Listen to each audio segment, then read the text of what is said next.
Now today we'll discuss exercise 6.2, chapter line and angles.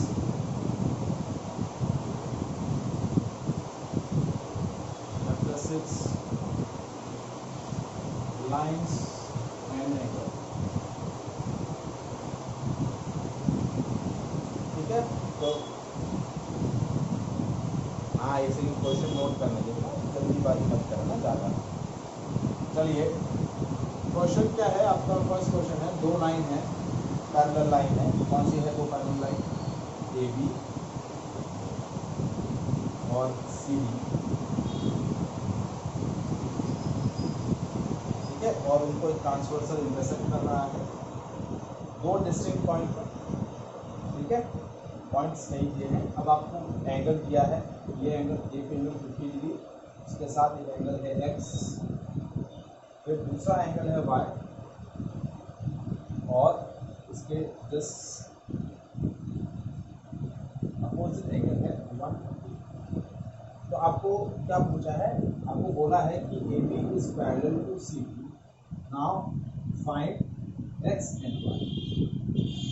क्या find out करना है? X and Y की value find out करनी है। हाँ जी, कैसे करेंगे एक्स और वाई की value find out?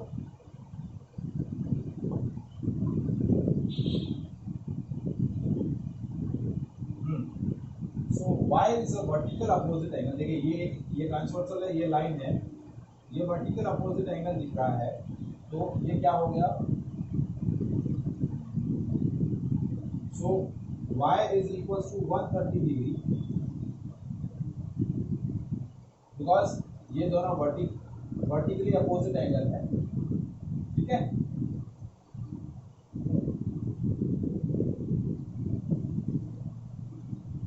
And according to the exam theorem 6.1, vertically opposite angles जो है वो इक्वल एंगल y, और ये हम उसको लेबल कर रहे हैं, ये पॉइंट हम ले रहे हैं, जैसे ये P है, ये Q है, और ये हम ले लेते हैं M, और ये पॉइंट ले लेते हैं।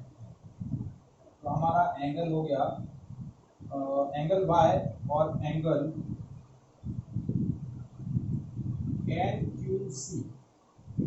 NQC।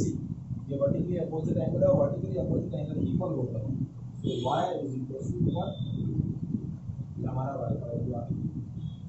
अब देखिए ये एंगल और ये एंगल कैसे हैं, या सॉरी ये एंगल और ये एंगल कैसे हैं? NQC। देखिए NQ और C, ये 130 को हमने NQC लिख दिया।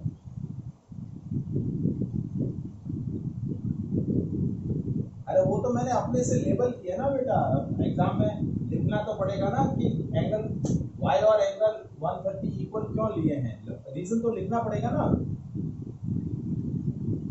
तो इसलिए लेबल कर दिया इसको, एक्स्ट्रा मैंने लेबल कर दिया अपनी तरफ से। ये ट्रांसवर्सल को लेबल कर दिया MN, और ये जो पॉइंट ऑफ इंटरसेक्शन है उसको ले लिया P और Q। हाँ, अब एंगल x कैसे निकलेगा?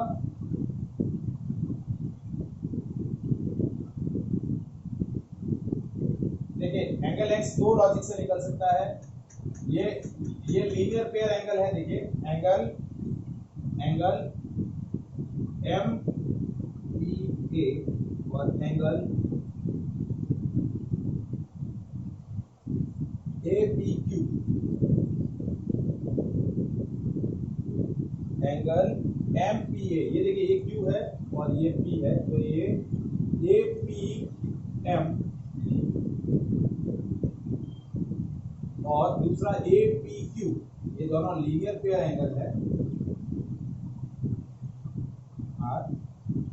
Linear pair angle, and linear pair angles का सम कितना होता है? 180। तो APM plus APQ is equal to 180 degree. APM की वैल्यू है 50 degree, 50 plus x is equal to angle x की वैल्यू हो गई 130। ये भी 130 आ गया आपका, कितना आ गया? 130 आ गया। तो एंगल x और एंगल y दोनों 130 हो गए। क्या हो गए? 130 हो गए। अब इसको ऐसे भी कर सकते थे कि भाई ये और ये alternate interior angle, angle x और angle y alternate interior angle है। लीनियर पेयर के लॉजिक से ना करना चाहे तो ये कैसे एंगल है, अल्टरनेट इंटीरियर एंगल। इस लॉजिक से भी हम कर सकते हैं, क्योंकि देखिए ये दो पैरेलल लाइन है, इनको ये ट्रांसवर्सल इंटरसेक्ट कर रही है, तो alternate interior angles angle X and angle Y are alternate interior angle which are equal। क्योंकि इक्वल क्यों है, क्योंकि जब दो पैरेलल लाइन को एक ट्रांसवर्सल लाइन इंटरसेक्ट करती है तो बनने वाले अल्टरनेट इंटीरियर एंगल्स इक्वल होते हैं। ये हमने थ्योरम में डिस्कस किया है, थ्योरम हमने पढ़ा है, तो उसके बेसिस पे अब एंगल वाई हम ऑलरेडी बता चुके हैं कि ये 130 डिग्री है, तो एंगल एक्स भी क्या हो जाएगा 130 डिग्री होगा। तो इस लॉजिक से भी इसको निकाल सकते हैं angle x. Is it clear? Any doubt? Anyone? Now we'll move to the next question, question number 2। so now I'm sharing the question 2, photo share कर रहा हूँ आपको।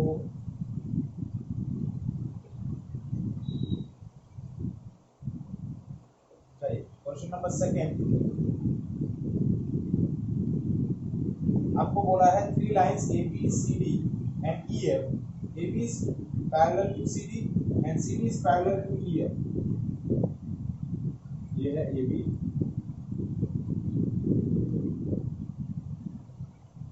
इसके साथ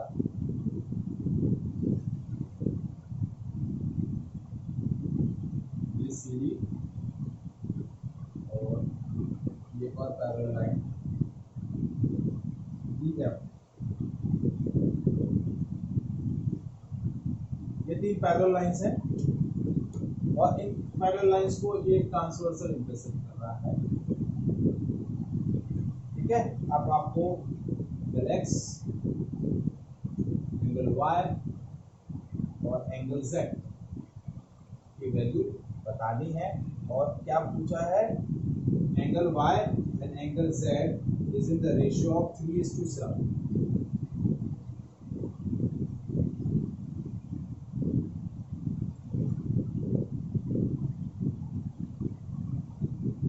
ठीक है, 3 पैरेलल लाइंस हैं ए बी सी डी और ई एफ। आपको क्या बोला है, A B is parallel to C D and C D is parallel to E F.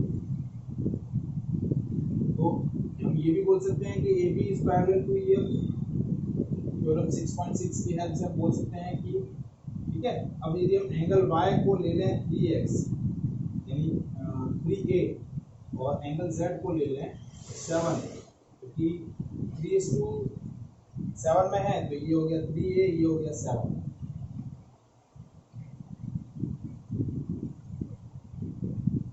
ठीक है, अब x, y और z की वैल्यू आपको क्या करनी है, कैलकुलेट करनी है। कैसे करेंगे,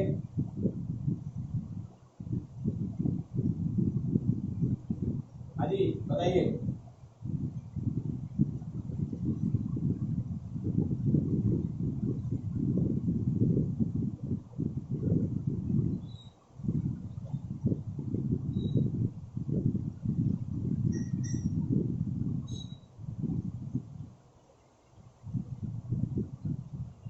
गुड, और दूसरा x प्लस वाई 180 ले रहे हैं। क्यों लेना है x plus Y 180,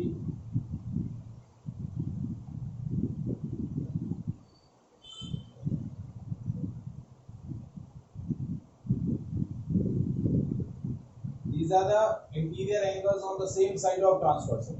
co-interior angles और co-interior angles का सम 180 होता है, x प्लस वाई का सम 180 होता है। ओके गुड,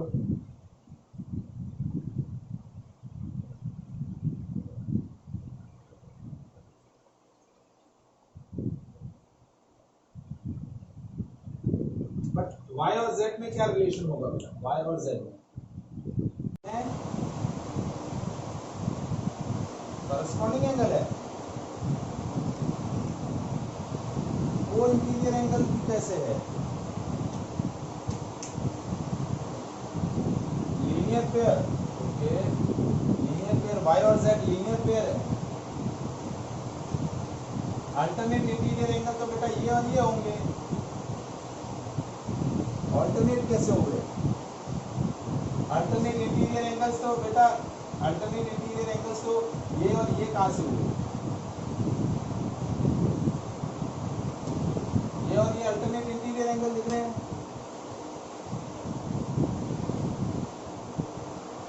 क्या ये और ये अल्टरनेट होते हैं?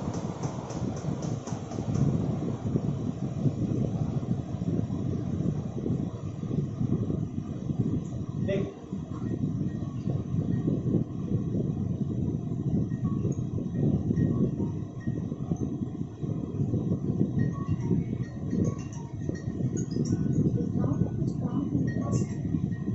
क्लास में होता कैसे?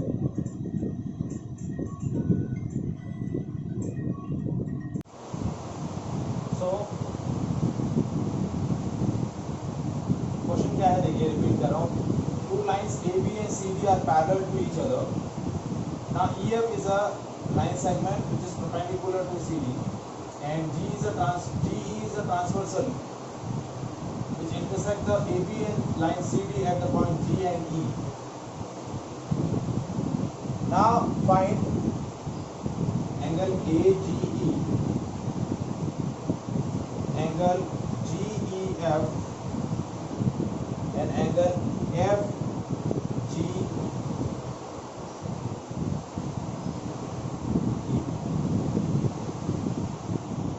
ठीक है, ये तीनों एंगल्स आपको कैलकुलेट करने हैं। एंगल AGE, एंगल FGEF और एंगल FEG। हाँ बेटा बोलो।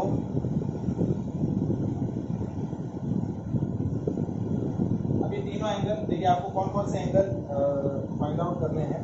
मैं लेबल कर देता हूँ AGE,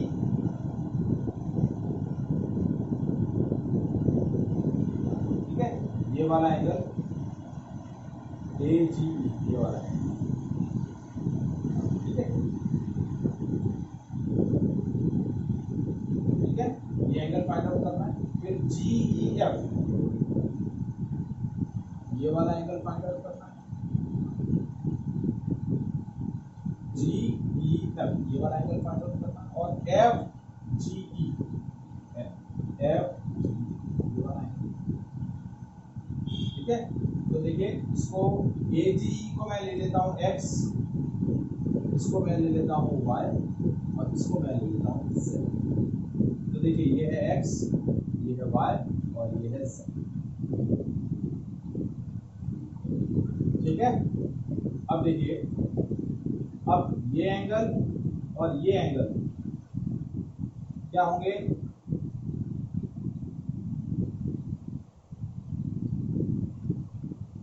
ये वाला एंगल, एंगल X और एंगल 126 डिग्री यानी GED क्या होंगे? अल्टरनेट इंटीरियर है। तो देखिए, angle AGE and angle GED are equal, that is alternate interior angle.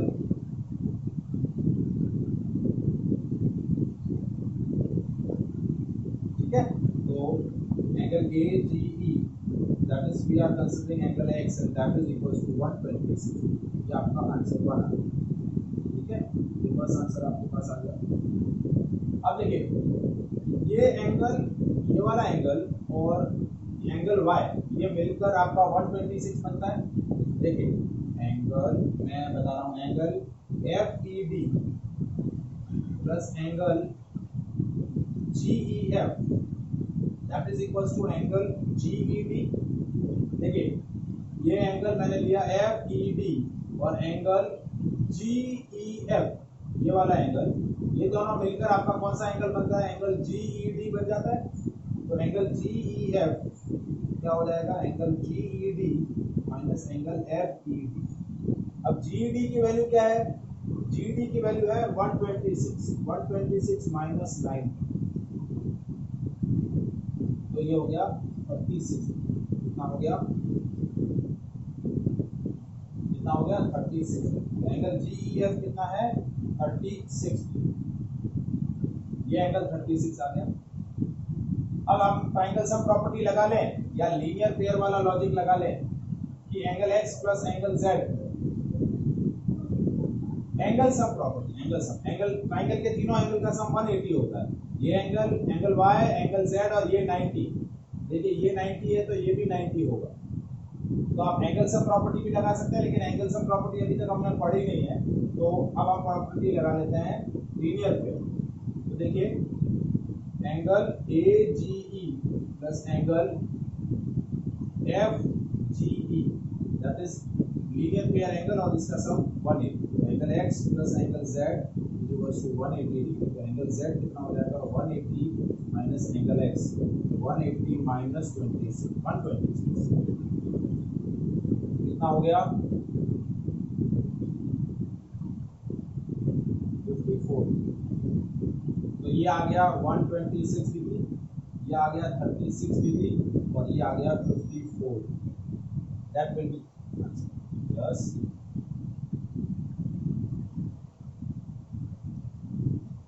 अभी तुम्हें दिख रहा है कि नहीं दिख रहा है, वो देखो बोलो ना, कुछ भी दिखा रहा है उससे क्या फर्क पड़ रहा है।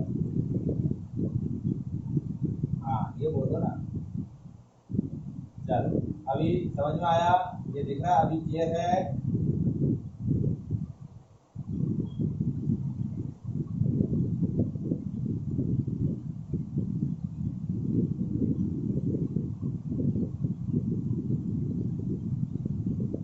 जिन लोगों को नहीं दिख रहा है वो एक बार डिस्कनेक्ट होकर वापस कनेक्ट हो जाए। चलिए next question number 4।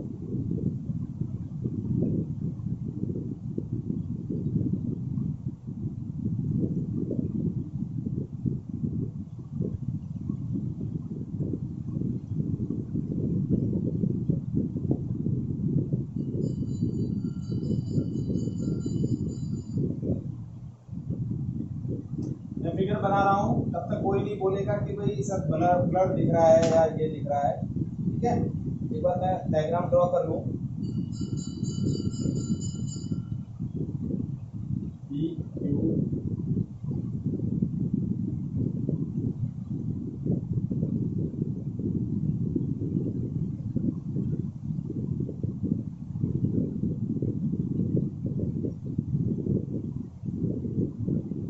S T,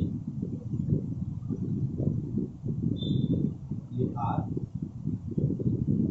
ये एंगल 110 डिग्री और ये एंगल 120, ठीक है। PQ is parallel to ST and PQR is 110 and RST is 150 degree. आपको QRS करना, ठीक है। आपको कौन सा वैल्यू, कौन सा एंगल कैलकुलेट करना है, कौन सा एंगल कैलकुलेट करना है आपको, ये एंगल कितना होगा ये आपको कैलकुलेट करके बता देंगे। तो देखिए ये दोनों पैरेलल लाइन है, ये भाई ये इस तरीके से इसको एक्सटेंड कर दिया और इसको इस तरीके से हमने एक्सटेंड कर दिया, ये ट्रांसवर्सल बना दिया,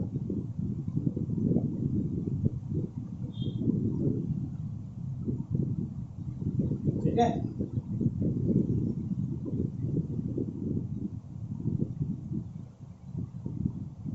तो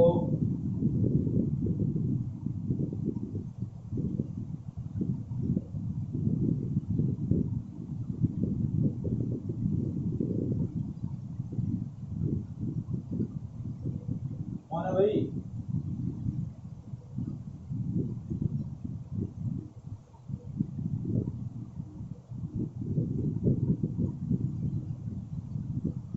चलिए अब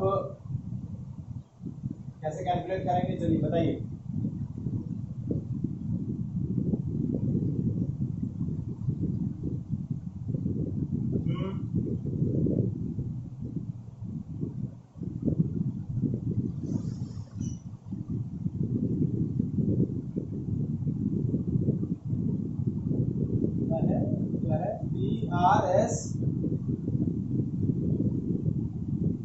एम कहाँ है? एम तो कहीं दिया हुआ ही नहीं है।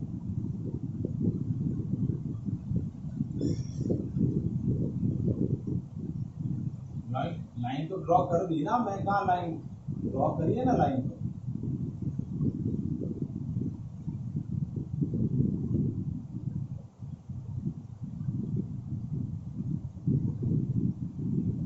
Angle P Q R and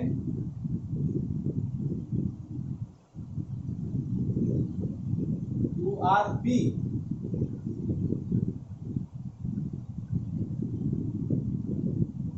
P कहाँ है? पी तो कहीं पॉइंट दिख ही नहीं रहा है फिगर में।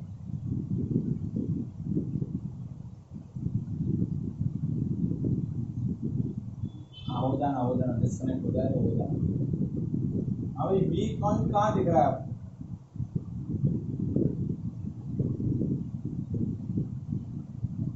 हाँ ये एंगल और पी क्यू आर एंड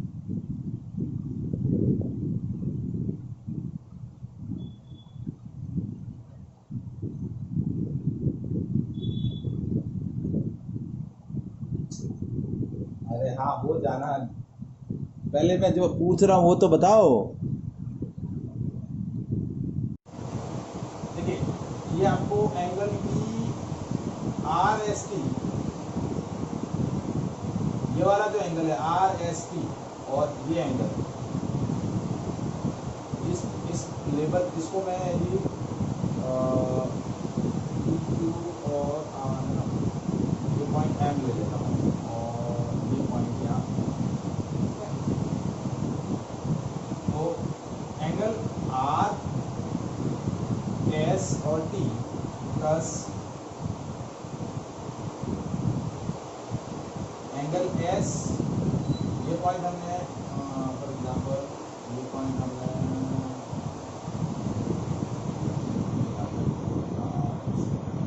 ये ले लिया फॉर एग्जांपल,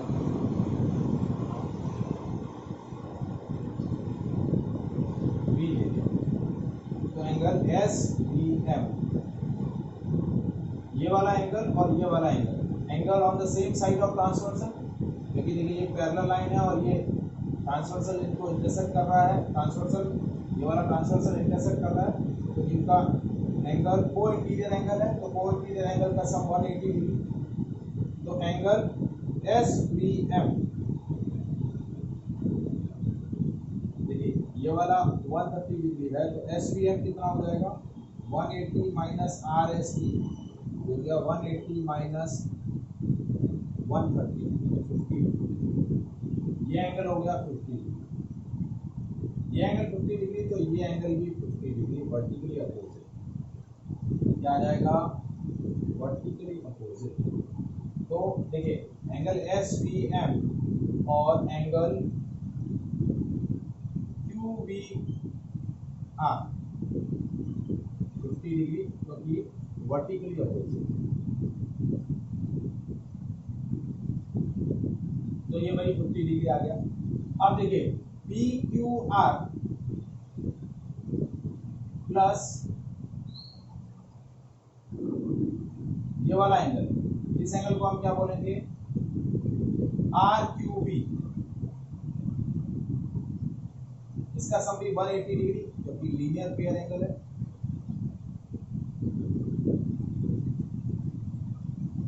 तो एंगल आर क्यू बी इसकी वैल्यू हो जाएगी 180 माइनस 110, क्योंकि ये एंगल 110 दिया हुआ है। कितना दिया हुआ है?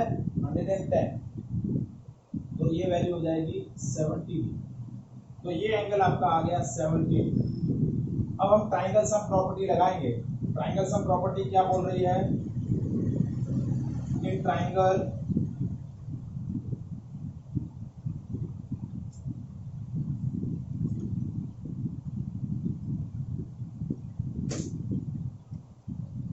triangle QBM, QBR, angle Q plus angle B plus angle R is equals to 180 degree. तो एंगल Q की वैल्यू 70 प्लस 50 प्लस एंगल ये हो गया QRB यानी एंगल R 180। तो एंगल R की वैल्यू हो जाएगी 180 माइनस 120 60।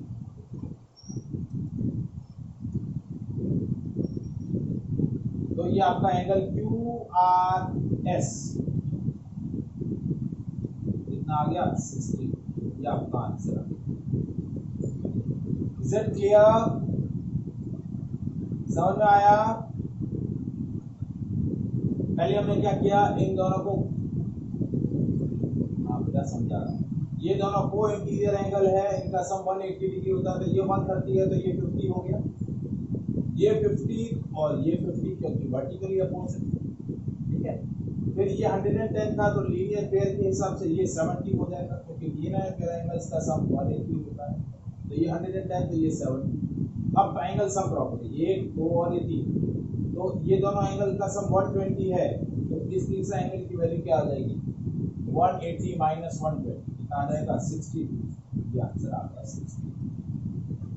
Is it clear? तो that is a fourth question. अब रिमेनिंग क्वेश्चंस आप प्रैक्टिस ट्राई करेंगे, नहीं होगा तो नेक्स्ट क्लास में हम उसको डिस्कस करेंगे, ठीक है। लेकिन ये चारों क्वेश्चन भी आपको सॉल्व करने हैं।